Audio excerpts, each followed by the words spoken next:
Welcome viewers. అమెరికాలో ICE rides జరుగుతున్నాయి illegal immigrants ని పట్టుకోవడానికి చాలా ప్లేసెస్ లో. ఈ రైడ్స్ లో భాగంగా కొంతమంది ఇండియన్ ఆరిజిన్ స్టూడెంట్స్ కూడా దొరికారని ఈ వార్తలు అక్కడక్కడ వినటం జరిగింది. ఈ నేపథ్యంలో చాలా మంది స్టూడెంట్స్ బయట జాబ్స్ వెళ్ళకపోవటం, ఈ సమస్యలు ఎక్కువగా ఉన్నాయని బయటికి న్యూస్ వస్తున్నాయి. ఇండియాలో తల్లిదండ్రులు కూడా బాగా ఆందోళన చెందుతున్నారనే మాట కూడా ఎక్కువ వింటున్నాం. ఈ విషయాలపై మనతో మాట్లాడడానికి వాళ్ళ George mason university professor Mohan గారు ఉన్నారు. అట్లాగే ప్రముఖ అటార్నీ చాంద్ పర్వజ్ఞాన్ గారు ఉన్నారు. నమస్కారం అండి. నమస్కారం. న్యూస్ చూస్తున్నాం. ఈ ఐసీఈ అరెస్ట్ నెంబర్స్ హ్యూజ్గా లేకపోయినా కూడా ఆ, ఇండియా ఆరిజిన్ కొంతమంది స్టూడెంట్స్ని అక్కడక్కడ పట్టుకున్నారని ఈ ఇన్స్టాగ్రామ్, ట్విట్టర్లో కొంతమంది ట్యాగ్ చేసి వేయటం, పలానా రెస్టారెంట్స్లో ఉన్నారని చెప్పి చేయడం, కొంచెం న్యూస్ అయితే బాగా ఎక్కువ స్ప్రెడ్ అవుతుంది. సో ఓవరాల్గా ఈ పార్ట్ టైం జాబ్ చేసే వాళ్ళకి మీరు ఇచ్చే సలహా ఏంటి? అసలు ఈ పార్ట్ టైం జాబ్ బయట క్యాంపస్ బయట చేయకూడదు అనేది పక్కా రూల్ అది. కానీ చాలామంది దాన్ని బైపాస్ చేసి చేస్తున్న పరిస్థితి. ఇట్లాంటి పరిస్థితుల్లో దీని గురించి మాట్లాడాలంటే మీరు ఏ సలహా ఇస్తారు మోహన్ గారు? నేను ఇట్లాంటి పరిస్థితుల్లోనే కదా, ఎలాంటి పరిస్థితుల్లోనూ అలాంటి పనులు చేయకూడదని చెప్పేవాడిని స్టూడెంట్స్ కి. I knew some students who are doing it and most of them చెప్పను కూడా చెప్పరు. బట్ కొందరు చేస్తున్నారని చెప్పి ఇంకోళ్ళ ద్వారా అలా తెలిసేది. ఇప్పుడు నేను అంత ప్లగ్ ఇన్ కాలేదు కానీ but this is a problem for quite some time అండి. At least from a professor I saw maybe more than 20 years చూశాను, కానీ అంత ఎక్కువ ఉండేది కదా ఇదివరకు. ఇప్పుడు బాగా ఎక్కువైంది. అండ్ ఇంకోటి ఏంటంటే కొన్ని ఒబామా అడ్మినిస్ట్రేషన్లో కొన్ని యూనివర్సిటీస్ మూసేశారు. అవన్నీ ఫ్రింజ్ యూనివర్సిటీస్, ట్రై స్టేట్ యూనివర్సిటీని అలాంటివన్నీ. వాళ్ళు ఒక స్కామ్ లాగా నడిపారు ఇది. ఈ ఓపీటీ ట్రైనింగ్ అది ఇచ్చేసి వాళ్ళకి బేసికల్గా స్టూడెంట్స్ ఏంటి కొంచెం డీసెంట్ యూనివర్సిటీస్కి వచ్చి ఇక్కడ రూల్స్ స్ట్రిక్ట్గా ఉన్నాయి, అడ్డమైన నాటికి ఓపీటీ ఇవ్వట్లేదని చెప్పి ఆ యూనివర్సిటీలకి మార్చుకొని అక్కడికి వెళ్ళి ఈ ఆఫ్ క్యాంపస్ జాబులు ఇట్లా చేసుకున్న ఆ, ఉదంతాలు నాకు తెలుసు. అవును మోహన్ గారు, డే 1 అక్కడ రిపోర్ట్ చేయడం, ఓపీటీ తీసుకుని రకరకాల పనులు చేస్తున్న పరిస్థితే చాలా మందిలో చూస్తున్నాం. వచ్చే వాళ్ళు కూడా మెజారిటీ వాళ్ళు అదే మైండ్ సెట్తోనే వస్తున్నారు. ఇది వాస్తవం. ఇది మీరు చెప్తున్నట్టు. I don't want generalize all that అండి. యా. అంత మెజారిటీ అంతా చేస్తున్నారని కాదు, ఏమవుతుందిలే బాస్ అనే ఒక యాటిట్యూడ్ ఉందేమో కానీ అది ఎ- ఎవడు పట్టించుకుంటాడు అనేది. ప్లస్ ఇంకోటి ఏంటంటే చాలా వరకు దీనికి బాధ్యులు మన లోకల్ కమ్యూనిటీ అనండి. ఇండియన్ కమ్యూనిటీలో కూడా ఇండియన్ రెస్టారెంట్లు ఇట్లా వీళ్ళు ఎక్కువ తీసుకుంటున్నారు అవును. ఇట్లాంటి. అయినా వాళ్ళు ఎంత ఇస్తారో ఏం చేస్తారో నాకు I have no idea how much they pay. కొన్ని చోట్ల అయితే నేను వింటాను వాళ్ళకి టిప్పులు కూడా ఎవరట. So this is like out and out exploitation. నాకు ఇంకోటి అర్థం కాదు ఏంటంటే when you're paying $10,000s per year ట్యూషన్కి వాటికి పే చేస్తున్నప్పుడు ఇది వచ్చేదంతా పిటెన్స్. దీనికోసం why do you risk your life? I never understood it. So మరి కాస్ట్ బెనిఫిట్ అనాలిసిస్ ఎలా చేసుకుని ఏం చేస్తారో నాకు అర్థం కాదు. లేకపోతే అది ఆ, ఒక రకమైన ఏమవుతుంది ఇట్లాంటి యాటిట్యూడ్లో మాట్లాడిన వాళ్ళని కొందరిని విన్నాను. ఐ మీన్ కొంత ప్రొఫెసర్ అంటే భయపడతారు, అంత ఓపెన్గా చెప్పరు కదా. So somebody who I closely work like నాకు పిహెచ్డి స్టూడెంట్ మాస్టర్ స్టూడెంట్ ఎవరో ఉన్నప్పుడు వాళ్ళు ఫలానా అనకుండా I heard a story like this అని చెప్తారు. వాళ్ళు ఎవరో నాకు తెలియదు కానీ but I have no reason to వాళ్ళు చెప్పేది ఆ, అబద్ధం అని చెప్పి అనుకోవాల్సిన అవసరం లేదు, ఎందుకంటే అలాంటివి నాకు చెప్పరు. సో ఇది నేను అనేది ఇది చాలా రోజుల నుంచి జరుగుతోంది. ఇంకోటండి, ఆ, మొన్న ఏదో స్టాటిస్టిక్స్ చూస్తుంటే there are about 400,000 Indian people are here illegal. అవును. అంటే 400,000 పీపుల్ ఇల్లీగల్ గా ఎంటర్ అయ్యి ఉండరు. నేను అనుకోవడం ఇట్లా F1 లోనో ఇంకేదో వీసాలోనో వచ్చి ఆటో స్టేటస్ అయిపోయి ఇక్కడ ఉండిపోయి అట్లాంటి పనులు ఏదో చేస్తున్నారని కూడా నాకు కొంత అంటే అనుమానం. అంతే. ఇక్కడ అది కూడా ఒక కారణం మోహన్ గారు. అది కూడా చూస్తున్నాం. అట్లా స్టూడెంట్స్ స్టేటస్లో నుంచి స్టేటస్ అయిపోయినాక ఉన్న వాళ్ళు కూడా చాలామంది ఉన్నారు. కొంతమంది డబుల్ మాస్టర్స్ కూడా చేస్తున్న వాళ్ళు కూడా ఉన్నారు. కొంతమంది అది కూడా కాదని H1లో లాటరీ తగలకపోతే మూడో దానికి కూడా వెళ్తున్న పరిస్థితులు చూస్తున్నాం మనం. సమ్ లెవెల్ ఆఫ్ డెస్పరేషన్ తో చేస్తున్నారు అనుకోవాలి. లేకపోతే ఆ, దాన్ని ఏమంటారు, హ్యూబ్రిస్, రా నా మనకేమవుతుందిలే బాస్ అనేది, అదొక యాటిట్యూడ్. అంటే ఇక్కడ లోకల్ కమ్యూనిటీలో కూడా బాధ్యత చూపించాలండి. ఏది మీకు మీ గ్రీన్ కార్డు ఉండే, లేకపోతే మీరు ఇక్కడ సిటిజన్ అయ్యండి, ఒక రెస్టారెంట్ పెట్టి అంత బాధ్యతారహితంగా ప్రవర్తిస్తే మీకేమో కబుర్లు చెప్తారు ప్రొఫెసర్ గారు, మాకు లేబర్ దొరకట్లేదు, ఏదో కహానీలు చెప్తారు. So I I don't know, చెయ్యొద్దు. Just period. అది అప్పుడు చెప్పింది అదే, ఇప్పుడు చెప్పేది అదే. ఇక్కడ చేయకూడదు అనేది లీగలు 100%. కానీ ఇవాళ ఇండియాలో మెయిన్ న్యూస్ హ్యాండిల్స్ కూడా తల్లిదండ్రులు ఆందోళన చెందుతున్నారు, పిల్లలకి డబ్బులు పంపమని అడుగుతున్నారు, ఈ టైప్లో అటెన్షన్ క్రియేట్ చేసే పరిస్థితి కనపడుతుంది. అంటే మీకు జస్ట్ ఒక ఒపీనియన్ కింద చెప్తున్నాను ఇది. సో ఇప్పుడు మీరు ఇక్కడ ప్రొఫెసర్గా కొన్ని వేల మందిని చూశారు, మీరు ఇచ్చే సలహా ఏంటి? ఇండియాలో ఉన్న తల్లిదండ్రులు కూడా మీరు అంటే ఇచ్చే సలహా ఏంటి? I also want hear, lawyer గారు ఏమంటారు, ఐ వాంట్ హియర్ తల్లిదండ్రుల ఆందోళన గురించి.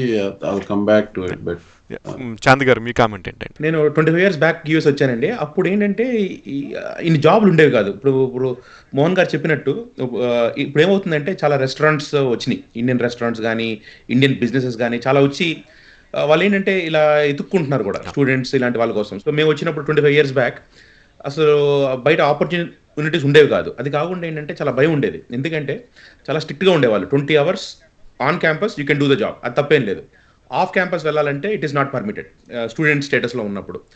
సో చాలా రిస్ట్రిక్షన్స్ ఉండేవి. అయితే రీసెంట్ టైమ్స్ అంటే జనరల్గా ఇది ఎప్పుడు నేను అనుకుంటాను ఎప్పుడు స్టార్ట్ అయిందంటే కోవిడ్ టైంలో స్టార్ట్ అయింది. ఎందుకంటే కోవిడ్ టైంలో ఆన్లైన్ క్లాసెస్ బాగా స్టార్ట్ అయినాయి. ఎప్పుడైతే ఈ ఆన్లైన్ క్లాసెస్ స్టార్ట్ అయినాయో చాలా మంది స్టూడెంట్స్ ఏంటంటే వాళ్ళు ఉండాల్సిన యూనివర్సిటీ ఆ టౌన్లో కాకుండా వేరే వేరే సిటీస్కి వెళ్తాం మొదలుపెట్టారు. ఆ టైంలో నేను జనరల్గా లాస్ట్ 4-5 years నుంచి ఈ బాగా వింటున్నాం, ఇలా ఆఫ్ క్యాంపస్కి వెళ్ళిపోతున్నారు స్టూడెంట్స్, జాబులు చేస్తున్నారు అని. ఇప్పుడు నేను ఉండేది డాలస్లో ఫర్ ఎగ్జాంపుల్ చాలా చోట్ల కనపడతా ఉంటారు ఇండియన్ స్టూడెంట్స్ ఇలా జాబులు చేస్తూ. అండ్ అగైన్ నేను చూస్తే మాత్రం వి ఆల్వేస్ టెల్ దమ్, ఎందుకంటే మాస్టర్స్ చాలా చీప్ ఏం కాదు, it's very expensive education. Masters programme అనేది ఏదన్నా దొరికారు అనుకోండి ఇలా ఇల్లీగల్గా ఆఫ్ క్యాంపస్ జాబ్ చేస్తున్నారని, they are jeopardising their career. రేపు ఫ్యూచర్లో వాళ్ళకి H1B రాదు, ఫ్యూచర్లో వేరేవి రావు.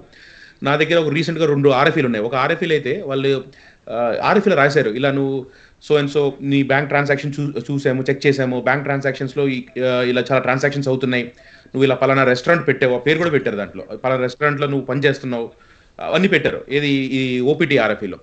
ఇంకొక RFEలో ఇదేమో OPTలో వాళ్ళు ఎక్కడో ఫేక్ ఆఫర్ లెటర్ తెచ్చుకున్నారు. ఇది ఇంటెగ్రా అని ఒక కంపెనీ ఉంది, ఇది చాలా పెద్ద ఇష్యూ, ఇది ఒక 4-5 years back, long time back అయిన ఇష్యూ ఇది. ఎప్పుడుదో ఇష్యూ తీసుకొచ్చి నువ్వు ఇలా ఇంటెగ్రా నుంచి ఒక ఆఫర్ లెటర్ పంపించావు, అది చాలా ఫేక్ కంపెనీ, నువ్వు అక్కడ ఉద్యోగం చేశానని చెప్పావు, చేయలేదు అని చెప్పి they are going to deny as H1, ఇది ఎప్పుడో స్టూడెంట్ స్టేటస్లో జరిగినది. ఎందుకంటే they have very very huge expensive computer systems, USCIS, ICE వీళ్ళందరి దగ్గర. సో వాళ్ళు ఏంటంటే ఒక్కొక్కసారి 5-6 years బ్యాక్ కూడా వెళ్ళి వాళ్ళు డేటా తీసుకురాగలరు. సో ఇవన్నీ చూస్తూ ఉంటాం మేము, ఎందుకంటే RFEస్లో కనపడతా ఉంటాయి. ఒక్కోసారి పోర్ట్ ఆఫ్ ఎంట్రీలో ఫోన్లు, వెరీ రేర్, బట్ ఫోన్లు తీసుకుని ఒక్కొక్కసారి నువ్వు ఇలా ఆఫ్ క్యాంపస్ జాబ్ చేసావు అని వాళ్ళు ప్రూవ్ చేస్తారు. సో హై లెవెల్ ఏంటంటే if people are doing off campus jobs, అక్కడ వచ్చే ఇన్కమ్ చాలా ఎక్కువే ఉండదు, ఎందుకంటే these people are highly educated. రేపు వీళ్ళకి 6-figure ఇన్కమ్స్ వస్తాయి వాళ్ళు వన్స్ కెరీర్ స్టార్ట్ అయిన తర్వాత. అందుకోసం లాంగ్ టర్మ్ గోల్ చూసుకుని షార్ట్ టర్మ్లో మాత్రం ఆఫ్ క్యాంపస్ అనేది పీపుల్ షుడ్ అవాయిడ్ ఇట్. ఎందుకంటే రూల్స్ ఫాలో అయినంత కాలం ఈ US degree is very valuable. వాళ్ళకి ప్రపంచంలో ఎక్కడికి వెళ్ళినా జాబ్స్ రాకుండా ఉండవు. మేబీ వాళ్ళ ఎకానమీ కొంచెం స్లోగా ఉందని చెప్పి ఒక 6 months డిలే అవ్వచ్చు, కానీ ఎక్కడికి, ఎందుకంటే ఆ ఎడ్యుకేషన్ అనేది valuable, education is always valuable. So high level ఏంటంటే ఒక రూల్ ఉంది అంటే as much as possible it is good that they don't flout any rules, they don't violate any regulations. జాగ్రత్తగా ఆఫ్ క్యాంపస్ అనేది మాత్రం చేయకండి, ఎందుకంటే పట్టుకుంటేనే ఫ్యూచర్లో ఇష్యూ ఉంటుంది. సో అగైన్ మీరు ఇందాక అన్నారు చాలా ఎక్కువ మంది చేస్తున్నారని, చాలా ఎక్కువ మంది అయితే డెఫినెట్లీ కాదండి, ఎందుకంటే there are about 200,000 Indian students who come every year. చాలా తక్కువ పర్సంటేజే ఇలా ఆఫ్ క్యాంపస్ జాబ్స్ చేస్తారు, ఎక్కువ పర్సంటేజ్ అయితే డెఫినెట్లీ కాదు. ఇప్పుడు ఫర్ ఎగ్జాంపుల్ డాలస్ ఉందనుకోండి, ఐ వుడ్ సే మహా అయితే చిన్న లిమిటెడ్ నెంబర్ ఉంటుంది, అలా ఇంకొక సిటీకి వెళ్ళినా లిమిటెడ్ నెంబర్. చాలా మంది స్టూడెంట్స్ ఏంటంటే ఆఫ్ క్యాంపస్ చేయాలంటే ముందు భయపడతారు, ఎందుకంటే అలా రెగ్యులేషన్ ఉంది కనుక. So end of the day ఏంటంటే ఇది చాలా తక్కువ నెంబరే. And again end of the day ఏంటంటే వాళ్ళు ఖర్చు పెట్టే ఆ ట్యూషన్ మీద కంపేర్ చేస్తే ఇలా వచ్చే మనీ పెద్ద మనీ కాదు అది, ఎందుకంటే IT జాబ్స్లో వచ్చినంత శాలరీ రాదు వాళ్ళకి ఇలా part time off campus jobs చేసినప్పుడు. అందుకోసం బిగ్ పిక్చర్లో ఏంటంటే ఇది అంత వర్త్ ఇట్ కాదు. So I think any off campus jobs మాత్రం they should avoid doing those. దానివల్ల ఏంటంటే రేపు పేరెంట్స్ కూడా స్ట్రెస్ఫుల్ ఫీల్ అవ్వరు. ఎందుకంటే పేరెంట్స్ కూడా న్యూస్ చూస్తూ ఉంటారు, ఇలా అవుతున్నాయి ఇలా అవుతున్నాయి. అంటే చాంద్ గారు, ఇక్కడ పేరెంట్స్ కూడా ఇప్పుడు చాలా మంది ఎక్స్పెన్సెస్ బేర్ చేసే పరిస్థితిలో ఉంటారు. అట్లాగే అదే రేషియోలో కూడా ఇనిషియల్ ఫీజ్ పే చేయగలిగితే అక్కడికి వెళ్ళినాక వాళ్ళు ఏదో రకంగా సర్వే అవుతారులే అనే మైండ్ సెట్లో కూడా చాలామంది ఉన్నారండి. ఆ మైండ్ సెట్లోనే చాలామంది కూడా ఉన్నారు. ఇప్పుడు ఏదైతే రేషియోలో కంఫర్ట్గా చేయగలరో అదే రేషియోలో కూడా ఉన్నారు. స్టూడెంట్స్ కూడా ఇట్లాగే వస్తున్న పరిస్థితి కనపడుతుందండి. సో మీరు ఇప్పుడు తల్లిదండ్రులకు కావచ్చు, రేపు పొద్దున వచ్చే స్టూడెంట్స్కి కావచ్చు, మీరు ఇచ్చే సలహా ఏంటి? ఆఫ్ క్యాంపస్ జాబ్స్ మాత్రం చేయకండి. ఆన్ క్యాంపస్ జాబ్స్ ఏంటంటే still allowed. So on campus jobs వెతుక్కోండి, టైం పట్టినా కూడా ఆన్ క్యాంపస్ జాబ్స్ వెతుక్కోండి. ఏదన్నా అంటే ఇమీడియట్ నీడ్ కోసం ఏంటంటే చాలా మంది స్టూడెంట్స్ ఇక్కడ క్రెడిట్ కార్డ్ లోన్స్ వాడుకుంటారు. సో ఏదన్నా వీలుంటే క్రెడిట్ కార్డులు ఏమన్నా లో ఏపీఆర్ లోన్స్ ఏమైనా ఉంటే అవి తీసుకోండి. అంతేగాని అట్లీస్ట్ ఏంటంటే ఆఫ్ క్యాంపస్ జాబ్స్ చేసి రేపు ఏదన్నా ఇష్యూలో బయటపడితే మాత్రం తెలిపే ప్రాబ్లమ్. సో ఇది ఆఫ్ క్యాంపస్ మోడస్ ఆపరండి ఎలా వెళ్తారంటే,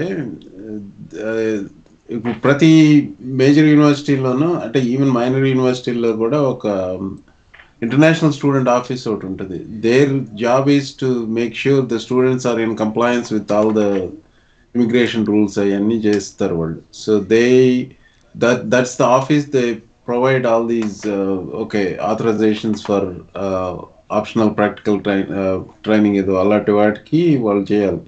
So when somebody goes and works in a restaurant, so the universities, legitimate universities do not encourage it. If they find out, they may even report the student to the ICE. So ఇది జరుగుతుంది. అది అంటే ఎవరికన్నా యూనివర్సిటీలు in cohort, అదే యూనివర్సిటీలు చిన్న సదుపాయంతో చేస్తున్నారేమో అనుకుంటారేమో అని చెప్తున్నాను నేను. ఇది వాళ్ళంతటి వాళ్లే వెళ్ళి ఆ రెస్టారెంట్ ఓనర్లతో చెప్పుకుని ఆ రెస్టారెంట్ ఓనర్లు నీకు క్యాష్ ఇస్తాను ఏదో చేయటం కానిది. సో కొన్ని ఇదివరకు ఉండేవి అలాంటి యూనివర్సిటీలు, దే అబ్యూజ్ ద సిస్టమ్. వాళ్ళు ఇచ్చేవాళ్ళు ఓపీటీ, అవన్నీ చాలా వరకు ఒబామా టైంలోనే మూతేసేసారు వాటిని. అది సరే. పేరెంట్స్ సంగతి వచ్చేసరికి this is I don't know అండి, ఎవరి రాతలకు ఎవరు బాధ్యులు అంటారు కదా. ఇప్పుడు when somebody is coming here for masters అనుకుంటే, I would assume like they are 21 year old, right? 21 year old and కొడతారా, తిడతారా, ఏం చేస్తారు మీరు? So you cannot. So you have a conversation with them. The second thing is, make sure the parents are also not with that kind of a little corrupt mindset. Corrupt అంటాను నేను, that's a corrupt mindset. ఇది ఇక్కడ rule అని రాసించినప్పుడు, especially that has so many implications about your future, why don't you pay attention? అది నేను అనేది.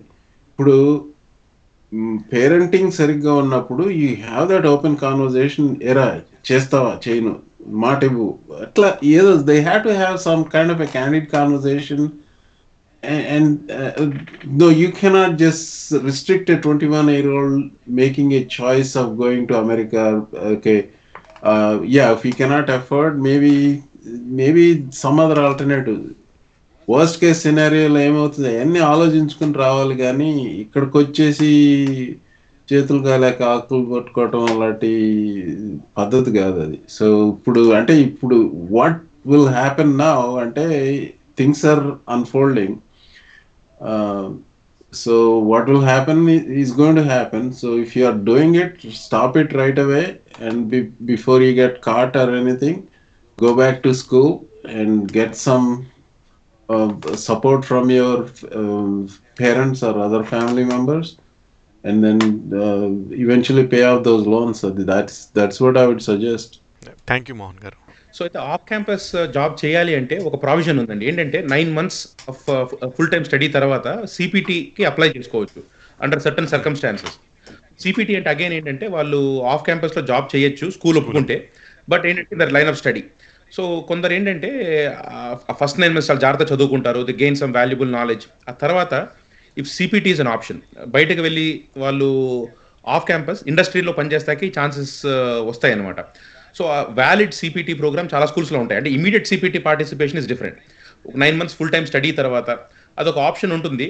So నన్ను అడిగితే ఏంటంటే ఫస్ట్ నేను చాలా జాగ్రత్తగా చదువుకుని లుక్ ఫర్ సిపిటి ఆప్షన్, అంటే లీగల్గా స్కూల్ డిఎస్ఓ దగ్గరికి వెళ్ళి బయట ఇండస్ట్రీలో if they have a valid legitimate CPT programme, అంటే బయట ఇండస్ట్రీలో మీరు పని చేసుకోవచ్చు విత్ ద డిఎస్ఓస్ పర్మిషన్. అది సిపిటి అనమాట, కరిక్యులర్ ప్రాక్టికల్ ట్రైనింగ్. సో ఏంటంటే అలాంటివి ట్రై చేస్తాం బెటర్ అండి. ఏంటంటే ఫస్ట్ చాలా జాగ్రత్తగా చదువుకుని up skill, get upskilled, learn new technologies, learn everything that is relevant for your curriculum. ఇండస్ట్రీలో పర్మిషన్ తీసుకుని CPT programme is it a viable option అలాంటిది ట్రై చేస్తాం. ఏంటంటే మీకు కెరియర్కి పనికి వస్తుంది and it helps you also in fashion. So అలాంటివి ట్రై చేయండి. కానీ ఈ ఆఫ్ క్యాంపస్ జాబ్స్ అనేది ఏంటంటే వాళ్ళు ఇచ్చేది చాలా తక్కువ శాలరీ. ఆ తక్కువ శాలరీకి ఏంటంటే యువర్ జెపడైజింగ్ యువర్ ఎడ్యుకేషన్. అంటే మీరు ఫోకస్ కూడా పెట్టలేరు, ఎందుకంటే ఇవన్నీ చాలా హార్డ్ లేబర్ జాబ్స్. అంటే ఇప్పుడు రెస్టారెంట్లో పనిచేస్తాం అనేది అంత ఈజీ కాదు, మీరు కాన్స్టెంట్గా lot of physical exercise. So దానికన్నా focus on your studies, grades తెచ్చుకోండి, మీరు టెక్నాలజీస్ నేర్చుకోండి. సో రెడీగా ఉంటారు మీరు మీ ఎడ్యుకేషన్ అయ్యేసరికి. So that is what I think is probably what everybody should think about. Thank you Mohan garu and thank you Chand garu, చాలా వాల్యుబుల్ నోట్స్ ఇచ్చారు. Viewers thank you for watching. ఏమన్నా క్వశ్చన్స్ ఉంటే కమెంట్ చేయండి, వాటిపై మరిన్ని వివరాలు నెక్స్ట్ సెషన్లో అడిగి తెలుసుకుందాం.